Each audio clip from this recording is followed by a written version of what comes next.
Tô com vergonha, André. Não sei porquê. Pode ser?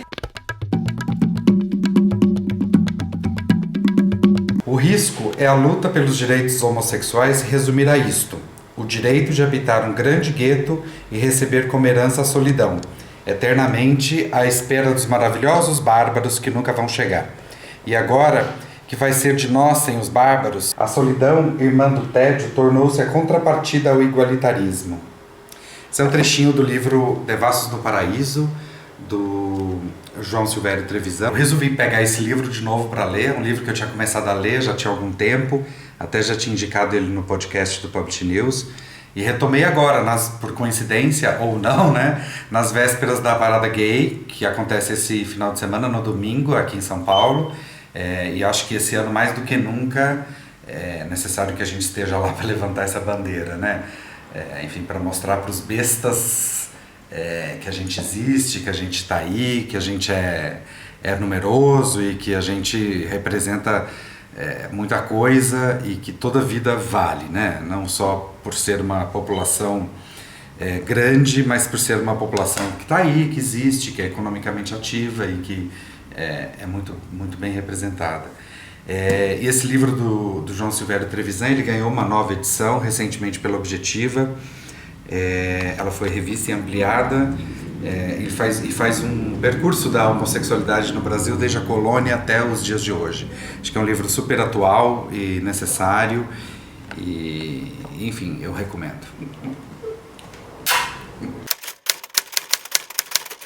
Eu ainda peguei uma nota aqui de 2005, que o título é A Família dos Best-Sellers.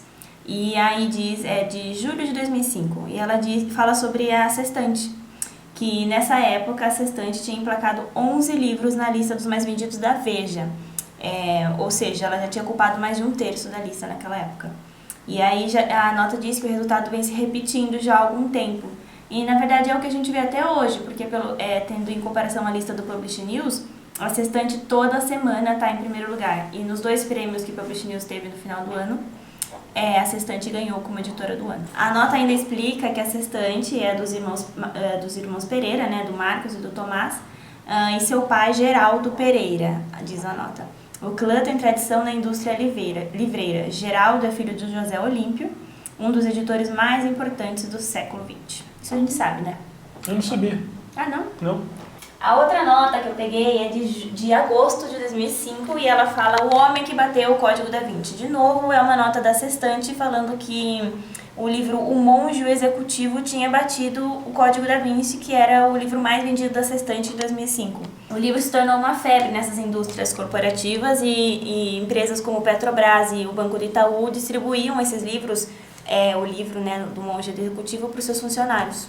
E aí a nota diz ainda que um pouco mais de um ano depois de ele ter sido lançado, o livro atingiu a impressionante marca de 280 mil exemplares vendidos, ultrapassando o Código da Vinci na época. Uma nota do dia 1º de setembro de 2005 que diz que a Câmara Brasileira do Livro, tinha divulgado a lista dos vencedores do Jabuti de 2005. Nas suas 17 categorias. Esse ano nós temos 19 e... tirando o ano retrasado, a gente tinha o quê? Muitas. A acadêmica carioca Nélida Pinhon foi a vencedora na categoria romance com o livro Vozes do Deserto. Poesia vencedora foi a paulista Dora Ferreira da Silva com Hídrias. Eu peguei uma outra nota, e o título é uma nota da Folha, e o título: Victoria Beckham diz nunca ter lido um livro na vida. Não acredito, mas enfim, peguei aqui por achar ela meio fofocalizando do SBT. Victoria Beckham, ex-integrante do grupo Spice Girls e mulher do David Beckham, confessou à revista espanhola Chic jamais ter lido um livro na vida por falta de tempo. Pela declaração, pode-se deduzir que a Victoria nunca leu nenhuma das autobiografias do Beckham, o marido dela, e nem sequer a sua própria, intitulada Learning to Fly. Eu acho que é mentira. A última nota que eu peguei hoje é uma nota de 2006, finalmente, e o título é Grande Sertão tem edição de luxo. A obra Grande Sertão Veredas, do João Guimarães Rosa, ia completar 50 anos do seu lançamento em 2006 e aí ia ganhar 3 edições pela Nova Fronteira. Lembrando que hoje o Grande Sertão é da Companhia das Letras e o resto da obra do João Guimarães Rosa está com a Global. A edição de luxo ia sair com uma tiragem de 5.000 exemplares e ia sair junto com uma exposição, um catálogo de exposição temporário que ia ficar na Estação da Sé, em São Paulo. Muito legal, né? Oi pessoal, eu tô aqui no Mercado Místico.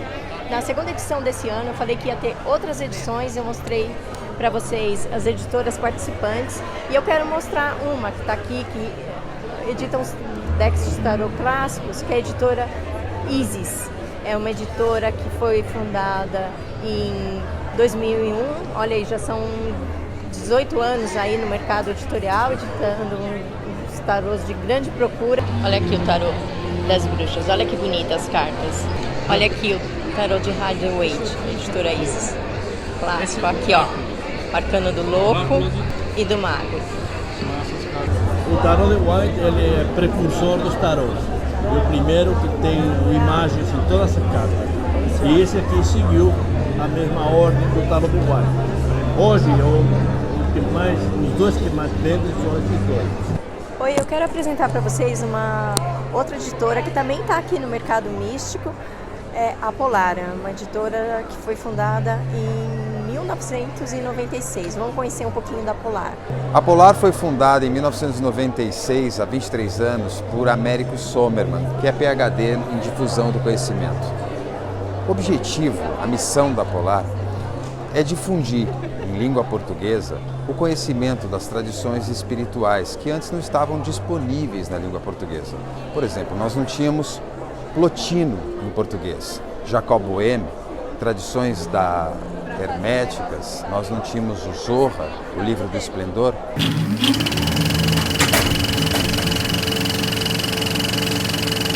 Publish News entrevista Daniel Lameira, publisher da Antofágica. Eu tive que treinar um pouco para não chamar de antropológica. A gente sabia que isso podia acontecer. Foi pensado. E publisher da Aleph também.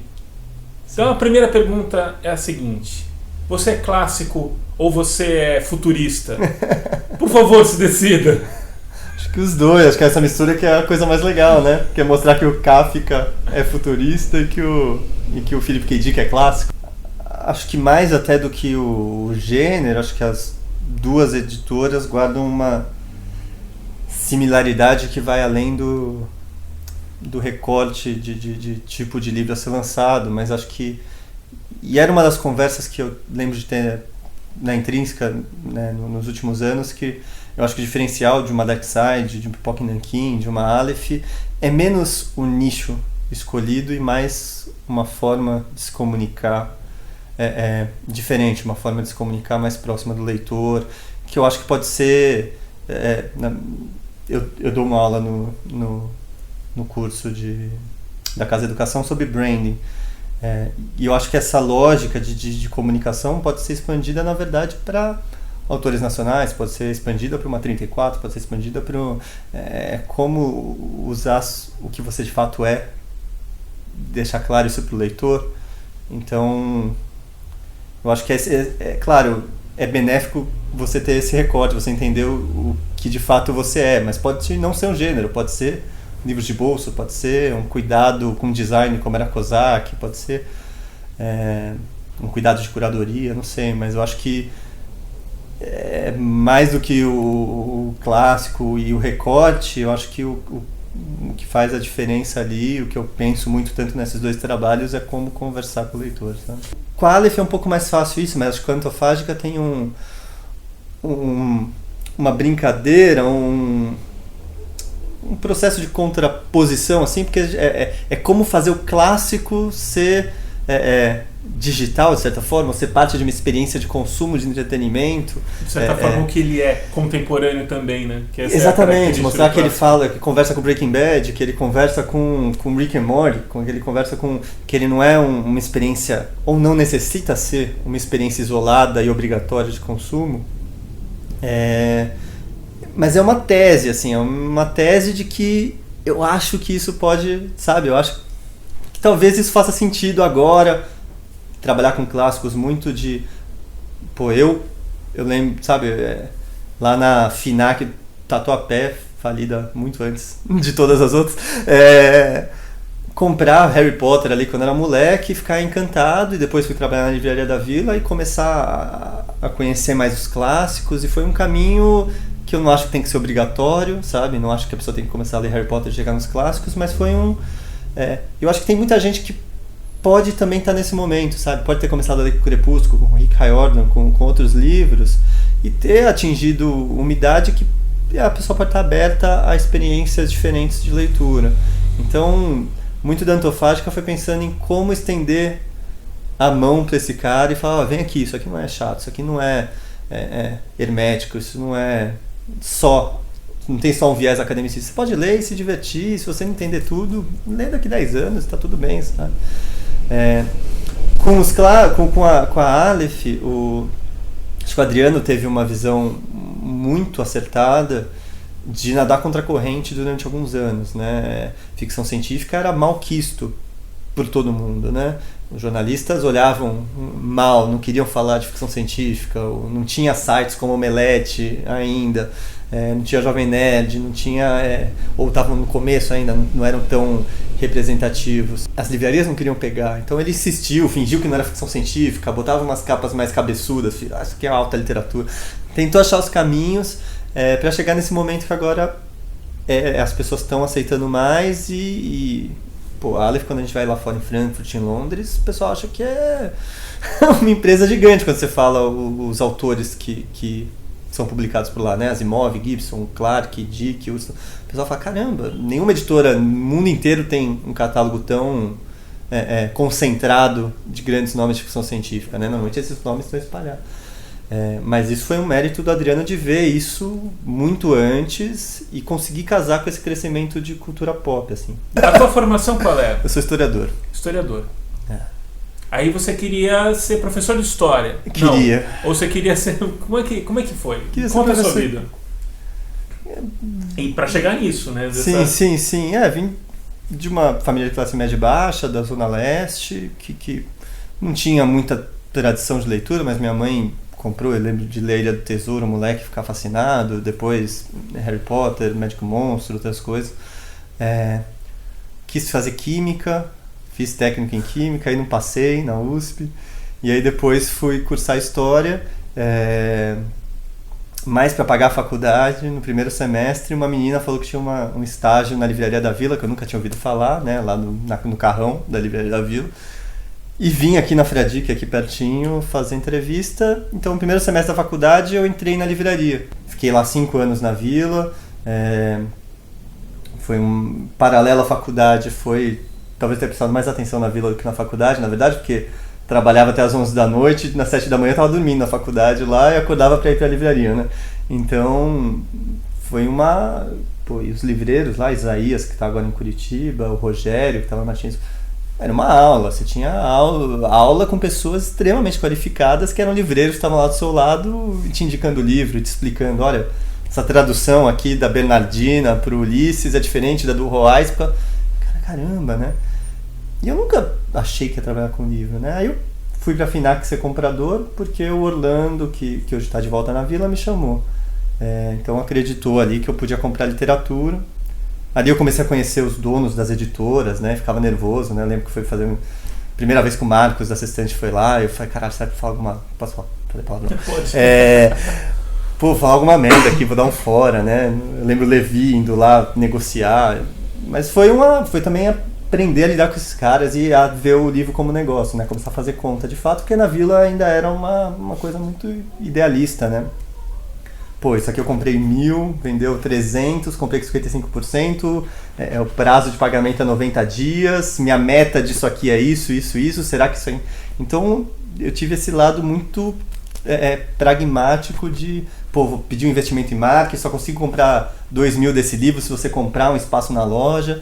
Então, uma Livre para mim foi muito importante para o que eu virei, assim, de profissional hoje, que eu gosto.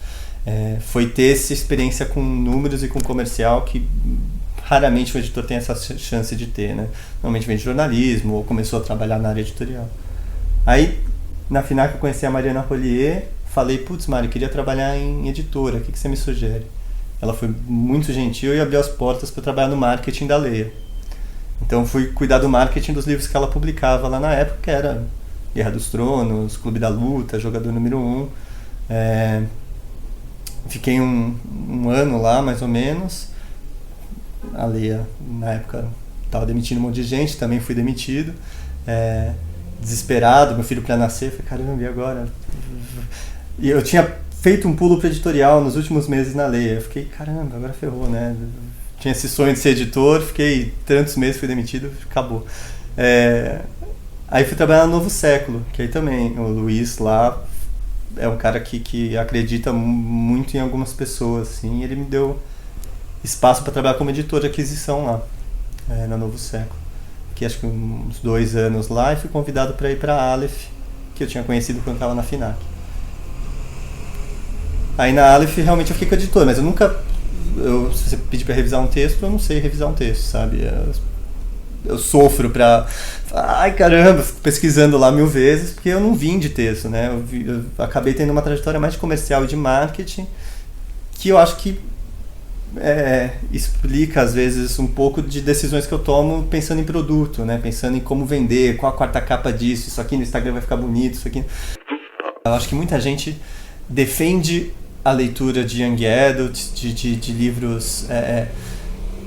não, esse vai ser o primeiro degrau para a pessoa chegar a ler. Eu acho isso preconceituoso no nível, a pessoa só vai ter um nível de conhecimento se ela consumir o que você considera, né, como a arte. Eu acho isso bobo, assim. Daniel, que mundo você quer para o seu filho? É um só? É um só. Ele está com quantos anos? 6 anos. 6 anos. Qual o nome dele? Antônio. Que mundo o Antônio vai viver? Se depender de você e... Cara, é um mundo de liberdade para ele decidir o que ele quer. O que ele quer em tudo. O que ele quer, né? De trabalho, o que ele quer de conhecimento, o que ele quer de amor, o que ele quer de... Então acho que quanto mais... É muito difícil, né? Falar de filho é complexo, né? Você sabe também. Mas acho que o quanto mais a gente municiar ele para estar pronto para explorar uma liberdade no futuro, acho que é isso que eu queria para ele. Qual é o grande sucesso e o grande fracasso que você pode revelar pra gente que você tenha vivido? Cara, acho que... Eu adoro os fracassos, assim, acho que de sucesso tem... O Sutil Arte de Ligar o Foda-se não foi uma aquisição só minha, porque já era um livro que o Jorge estava discutindo, a Cris, que tá lá, tinha se apaixonado pelo livro, mas eu me orgulho muito do trabalho que a gente fez de marketing desse livro, de influência. Então foi um livro que, assim, talvez se fosse contar case numérico, acho que esse foi o livro que realmente é o livro mais vendido do país há anos, e acho que tem uma pitada ali do nosso trabalho. De fracasso,